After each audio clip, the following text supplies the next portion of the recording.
নমস্কার, স্বাগত জানাচ্ছি মিটন বিশ্বের ফেসবুক পেজ এবং জ্ঞান বিকাশ একাডেমি ইউটিউব চ্যানেলে। আজকে আমরা ক্লাস 12 এর অল্টারনেটিভ ইংলিশের প্রোজ থেকে 3 নম্বর চ্যাপ্টার দ্য বার্জার এই চ্যাপ্টারটি নিয়ে আমরা আলোচনা করব। দ্য বার্জার চ্যাপ্টারটি শুরু হয় একটি খুব ইন্টারেস্টিং স্টোরি নিয়ে, কারণ আমরা জানি যে সবকিছুর পিছনে যেটা আমাদের জীবনে অত্যন্ত প্রয়োজনীয় বিষয় সেটি হলো আমাদের শিক্ষা। পড়াশোনা এমন একটা জিনিস যা আমাদের জীবনের সব সময়ই সর্বক্ষেত্রে প্রয়োজন পড়ে। এই গল্পে আমরা সেই জিনিসটি আমরা খুব সুন্দর করে দেখতে পারি। গল্প শুরু হচ্ছে, এই গল্পের লেখক হলেন উইলিয়াম সমারসেট মগাম। উইলিয়াম সমারসেট মগাম, ওনার সময়ে উনি খুব ভালো একজন রাইটার ছিলেন এবং ওনার লিখনীতে সমাজের অনেক বিষয় সুন্দর করে উঠে এসেছে। ওনারই লেখা একটি গল্প দ্য বার্জার। এই গল্পে বার্জার কথার অর্থ হলো একটি পোস্ট, যে পোস্টটি যে চাকরিটি থাকে এটি চার্চের মধ্যে, চার্চে বিভিন্ন ওয়ার্ডেন থাকেন, সেরকম বার্জারও সেই চার্চের মধ্যে কাজ বা কর্মরত একটি পোস্টের নাম। এখানে দ্য বার্জার চ্যাপ্টারে যে বার্জার ছিলেন উনি হলেন অ্যালবার্ট। অ্যালবার্ট নামে একজন বার্জার, যিনি একটি চার্চে চাকরি করেন এবং এখানে যে তিনি চাকরি করছেন চার্চে, এই চার্চে তিনি 16 বছর ধরে 16 ইয়ার্স ধরে তিনি চাকরি করছেন এই চার্চের মধ্যে।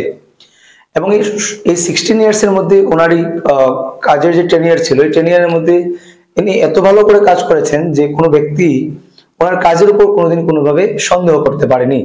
এবং তিনি এইভাবে কাজ করতেন যে যারাই এই চার্চের অন্যান্য যারা ব্যক্তিবর্গরা ছিলেন তারা সবাই বার্জারকে বা অ্যালবার্টকে ভালোবাসতো।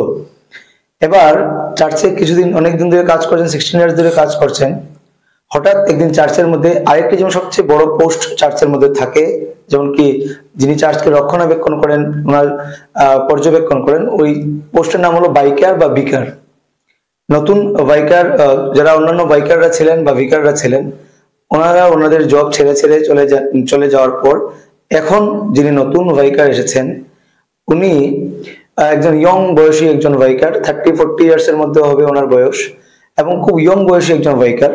উনি আসার পরই চার্চের বিভিন্ন বিষয়গুলি উনি খতিয়ে দেখতে শুরু করলেন। প্রত্যেকটি সেক্টরে উনি ভালো করে দেখছেন যে কে কিভাবে কাজ করছে। একদিন সকালবেলা বার্জার বা অ্যালবার্ট বাগানে কাজ করছিলেন এবং হঠাৎ করে দেখলেন যে নতুন বাইকার এসেছেন, উনি ওনাকে ডাকছেন ওনার সঙ্গে কথা বলার জন্য। তো বার্জার যিনি ছিলেন অ্যালবার্ট চলে গেলেন, বাইকারের সঙ্গে কথা বললেন। বাইকার বললেন, চলো আমার সঙ্গে আমার অফিসে চলো, তোমার সঙ্গে কিছু কথা রয়েছে। তা শুনে বার্জার বা অ্যালবার্ট শক হয়ে গেছে, কারণ আগের যারা বাইকাররা ছিলেন কখনো কিন্তু ওনাকে এইভাবে অফিসে ডেকে পাঠাননি। কিন্তু যখন এই নতুন বাইকার যখন ওনাকে অফিসে ডাকলেন তখন ওনার মনের মধ্যে একটা সন্দেহ তৈরি হলো যে কিসের জন্য উনি ওনাকে অফিসে ডাকছেন। যাই হোক, উনি নতুন বাইকার যিনি ছিলেন ওনার সঙ্গে অ্যালবার্ট চলে গেলেন বাইকারের অফিসে। সেখানে গিয়ে দেখলেন অফিসের মধ্যে আরো দুজন ওয়ার্ডেন অলরেডি সেখানে বসা ছিলেন বাইকারের অফিসে। এবং ওই দুজন ওয়ার্ডেনকে দেখে এবার অ্যালবার্টের মনের মধ্যে একটি প্রশ্ন জাগলো, যে আরে কি হলো, কেন উনি আমাকে ডাকলেন। এবং এখানে যারা ওয়ার্ডেনরা বসেছিলেন ওদের কিন্তু চেহারা কিন্তু এইভাবে ছিল যে বাইকার হয়তো ওনাদেরকে এমন কিছু বলেছেন যে ওরা ওই কাজটি করতে চাইছে না। যাই হোক, তারপর বাইকার বললেন, অ্যালবার্টকে জিজ্ঞেস করলেন যে অ্যালবার্ট, আপনি তো অনেক দিন ধরে এখানে কাজ করছেন, আপনার কাজের মধ্যে আমাদের কোনো সন্দেহ নেই, বা আপনার কাজ আমাদের অনেক স্যাটিসফাইড, আপনি অনেক স্যাটিসফ্যাকশন দিয়েছেন আপনার কাজের মাধ্যমে আমাদেরকে। কিন্তু আমি জানতে পেরেছি যে আপনি নাকি ইলিটারেট, পড়াশোনা জানেন না। তখন অ্যালবার্ট বলেন, হ্যাঁ, কিন্তু আপনার আগে যারা বাইকাররা ছিলেন ওনারা কিন্তু কখনো আমাকে এই জিনিসটি নিয়ে জিজ্ঞেস করেননি, এবং আমি আমার কাজের মাধ্যমে আমি কখনো কিন্তু আমার ইলিটারেটিকে সামনে আসতে দিইনি। আমার যে অশিক্ষিততা ছিল, আমি যে অশিক্ষা আমার ছিল, কিন্তু আমি এই অশিক্ষাকে বা ইলিটারেটকে আমি কখনো কিন্তু আমার কাজের মাধ্যমে সেটাকে প্রতিফলিত হতে দেইনি। কিন্তু তখন বাইকার বললেন, দেখুন আমার তা নিয়ে প্রশ্ন না, আমার কথা হলো, আপনি আমাদের মতো আমাদের এই রেপুটেড একটি চার্চে কাজ করছেন, এবং এই চার্চে কাজ করতে হলে আপনাকে অবশ্যই শিক্ষিত হতে হবে। এবং তা শোনার সঙ্গে সঙ্গে অ্যালবার্ট বলে উঠলেন যে তাহলে আপনি কি বলতে চাইছেন। তখন বাইকার বললেন যে আপনাকে 3 মাস সময় দেওয়া হলো, আপনি 3 মাসের মধ্যে আপনি আপনার যে ইলিটারেসি যে আছে সেটাকে আপনার ফুলফিল করতে হবে, আপনাকে পড়াশোনা করতে হবে এবং খানিকটা হলেও শিক্ষিত হতে হবে। তা শোনার পর অ্যালবার্ট উঠে বললেন যে আমি 16 ইয়ার্সের জব এই চার্চে করছি, কখনো আমাকে এই কোয়েশ্চেন কেউই করেনি, এবং আমি আমার জীবনে আরো অনেক কাজ করছি, মানুষের বাসাতে কাজ করেছি, বিভিন্নভাবে কাজ করেছি আমার সততার সঙ্গে, কিন্তু আমার এই যে বয়স, এই বয়সে আমি আর পড়াশোনা করে নতুন কিছু জিনিস শিখতে পারবো না। আপনার যদি মনে হয় আমাকে চার্চ থেকে বের করে দিতে পারেন। এটা শোনার পর ভাইকার আর কিছু বলেননি, এবং অ্যালবার্ট নিজের আত্মসম্মানকে বাঁচানোর জন্য উনি আরো দুজন ওয়ার্ডেন ছিলেন সামনে, এবং ভাইকারের সামনে উনি তৎক্ষণাৎ সেখান থেকে তিনি বেরিয়ে চলে আসেন, জব ছেড়ে দেন।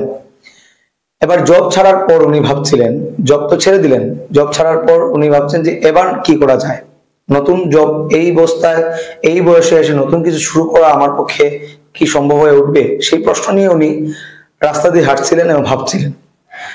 এটা ভাবতে ভাবতে হঠাৎ ভাবলেন যে একটি সিগারেট খাওয়া যাক, এবং সিগারেটের জন্য উনি কি করছিলেন, যে রাস্তা দিয়ে উনি যাচ্ছিলেন সিগারেট কেনার জন্য উনি খুঁজছিলেন যে সিগারেট কোথায় পাওয়া যায়।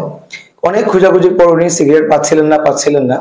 অনেক সময় করার পর, অনেক সময় খোঁজাখুঁজির পর, অনেকটা হাঁটার পর উনি একটি সিগারেটের দোকান পেলেন, এবং সেখান থেকে সিগারেটটি কিনে উনি সিগারেট ধরিয়ে এবং ভাবছিলেন যে এত বড় সড়ক দিয়ে চলে এসেছেন, এত বড় রাস্তায় উনি হাঁটলেন, এই সমস্ত রাস্তার মধ্যে একটিও সিগারেটের দোকান নেই।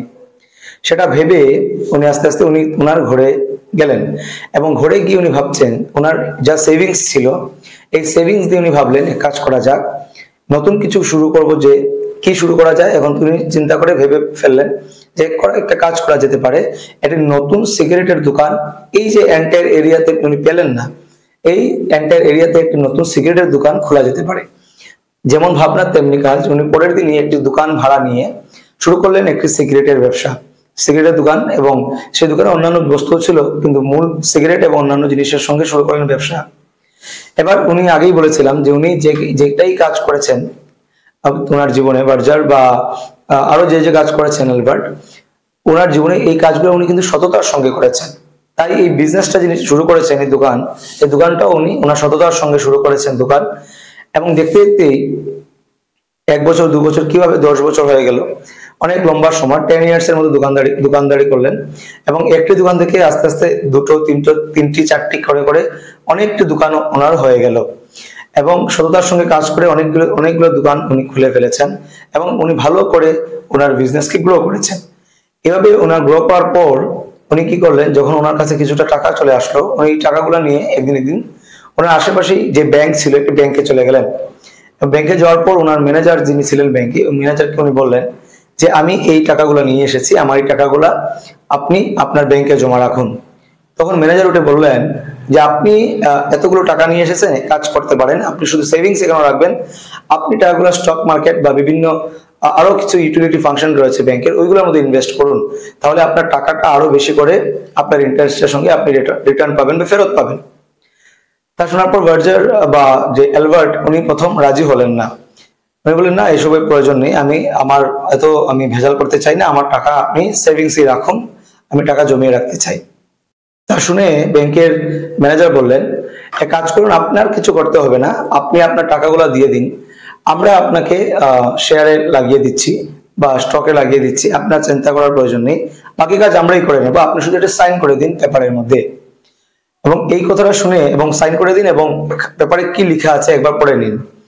শোনার সঙ্গে সঙ্গেই অ্যালবার্ট বলে উঠলেন যে আমি একদমই পড়াশোনা করতে পারি না, একদমই সিগনেচার করতে পারবো না, আমি জানিই না কিভাবে সিগনেচার করতে হয়, কারণ আমি অশিক্ষিত বা আমার ইলিটারেসি রয়েছে, আমি পড়াশোনা জানি না।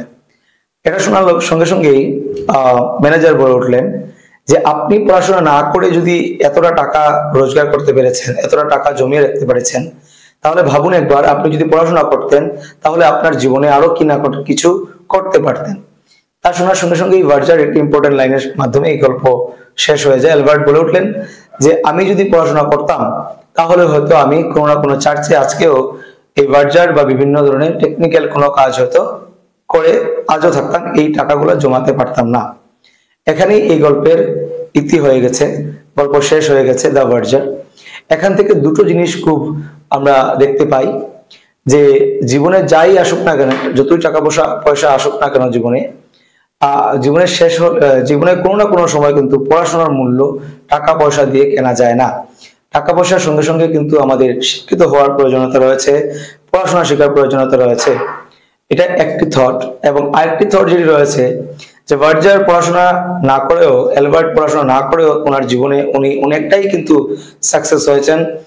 পড়াশোনা ছাড়াও সততা এবং নিজের কাজের প্রতি ভালোবাসা থাকলে মানুষ অনেকটা দূর জীবনে অনেকবার ধাক্কা খেলেও জীবনকে আরো সুন্দর করে বারবার গড়িয়ে তুলতে পারে নিজের সততার সঙ্গে।